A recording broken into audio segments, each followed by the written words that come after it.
I'm making a kind of late start today, taking advantage of the fact that I have 4 days effectively here in Kyoto. But also I just woke up this morning after my 35,500 steps yesterday and my 39,000 steps the day before, and anywhere between 25 and 35,000 steps every day since I've been here. I was kind of tired. My legs were kind of sore. I felt a bit kind of worn out. So I just thought, oh well.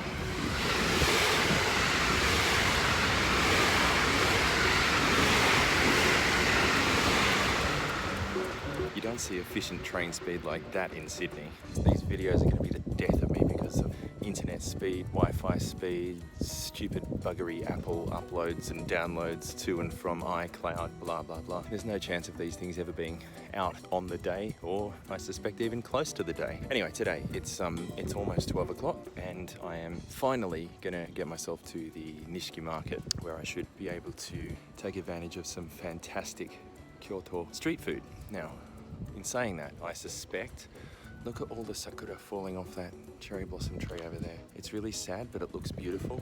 It's sad that they're falling down because that means it's the end of the season, but it just looks gorgeous when the breeze comes and they all just fall down. Yes, I'm finally going to get this food that I've been longing for. It is Sunday, of course, so that means, you know, tourist central. And tourists are not all foreign, of course. There's loads and loads of Japanese people who can do the tourist thing as well, more so than anyone else. So I'm really, really looking forward to that. I can't wait to see.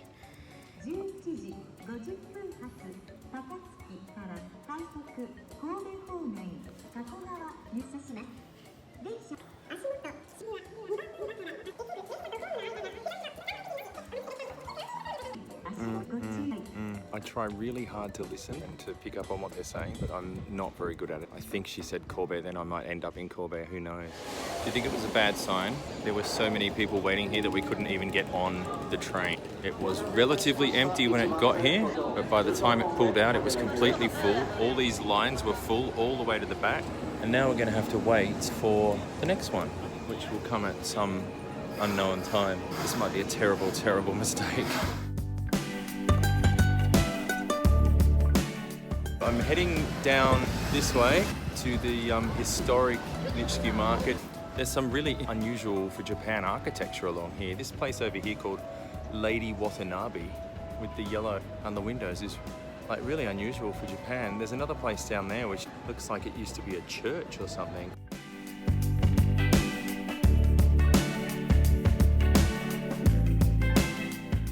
Never stop at the first place you see, because there is usually so much more just around the corner.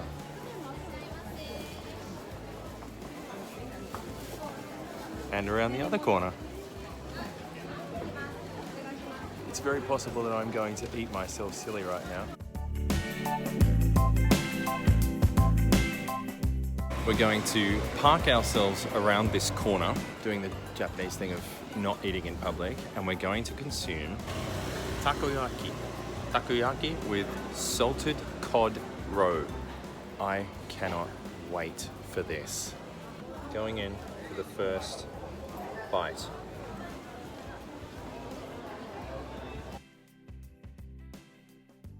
Oh my god, that is so, so delicious. It's not overly fishy seafoody. The roe on top is stunning. And they're so small, they're really lovely bite size. We get a whole bit of green onion on the top of that one. Oh, the green onion on it is amazing. So good. Takoyaki, yum. So the name of this place, according to the sign, is Tempura Rolled Omelette Restaurant, which I think is probably a very poor translation of the Japanese. I'm waiting for okonomiyaki.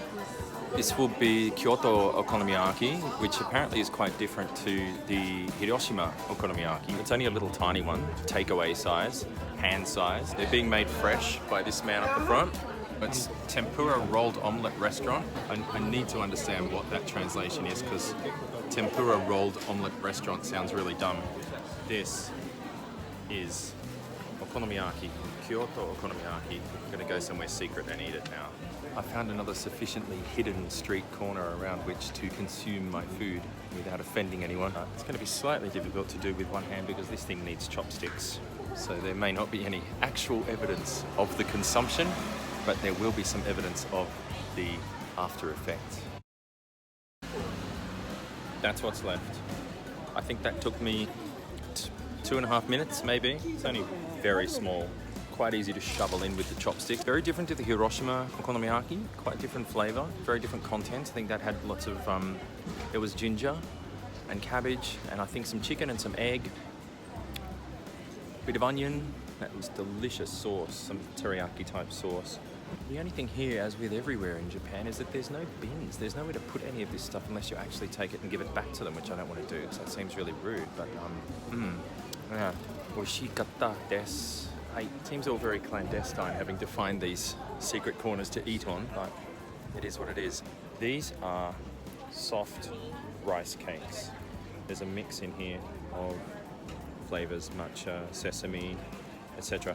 And apparently they are all compressed soft rice in which the soy is allowed to soak in, and then there's a bunch of stuff on the outside. I'll be the judge of that. I'll tell you what it's like. So we're going for the front one first. That's sesame. Itadakimasu. Oh, oh,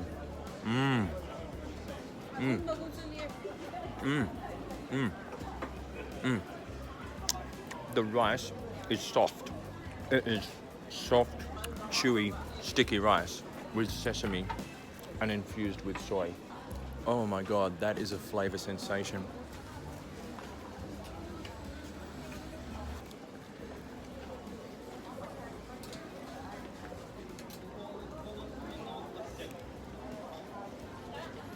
Oh, that's sensational. This is a soybean milk cream croquette. It's from this delightful little place over here on the corner with a delightful little old lady working in it. Everything that they have in there is made of soybean milk, soybean byproduct, and this is no exception, a croquette made of soybean milk cream, and it is absolutely delicious. Of course, hiding myself in my privacy bag gives no evidence of me eating it at all, so you'll just have to take my word for it. I had to think long and hard about this one. It's from this shop here, and there are so many different options down here of fish cakes, quail eggs, potato, onion, cabbage, fish, vegetable. This one is bacon and onion. I'm not entirely sure if it's a bacon and onion fish cake or if it's bacon and onion some other way, but we're about to find out. I'm going to use this secret eating place because I haven't stopped here before and it looks pretty. I could have stopped on either side of this street. I don't know what that place is, but it makes for a nice backdrop for a secret eating spot. All right, potato and onion going in. It's a fish cake with bacon and onion, not potato and onion, bacon and onion wrapped around fish cake. Yum, yum. I'm mixing it up and going slightly healthy this time from Rokkan, which is this place here on the corner. This is this is Kikage. Take two. I'm mixing it up this time and going slightly healthy, somewhat healthy, from Rokkan, this place over here. And this is kakiage, which is carrot, pumpkin, and sweet potato in batter. So it's still deep fried. It's not the healthiest thing you could ever have, but at least it's veg, right? Out of the bag, oily, greasy goodness, but remember, there is vegetable in there, so it must be healthy, right?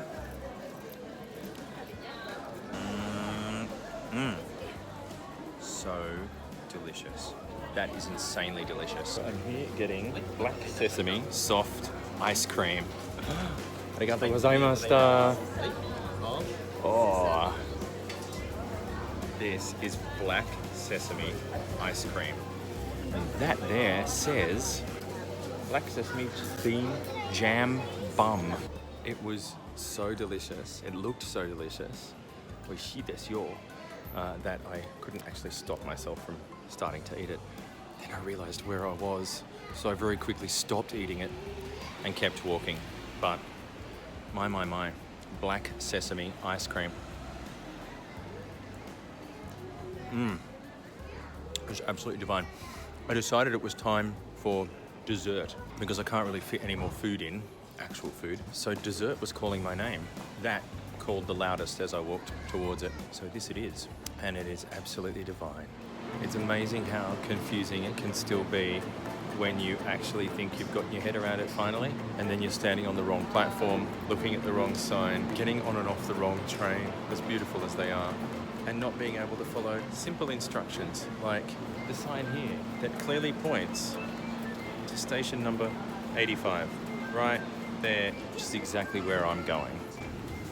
It never ceases to amaze me how beautiful these trains are. They are just gorgeous. They're so well maintained.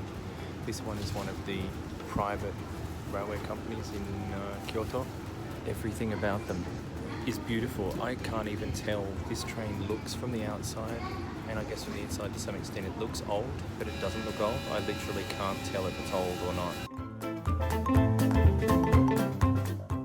Yes, the railways are that much of a thing here, but there is an actual museum. And yes, I am that much of a geek that I'm here to have a look. The inside of the first Shinkansen, 1964. Train fan porn. So if you're a bit of an anorak who goes watching trains, or if you have even the mildest enjoyment from trains, then having a look at a bit of Japan's train history is quite cool.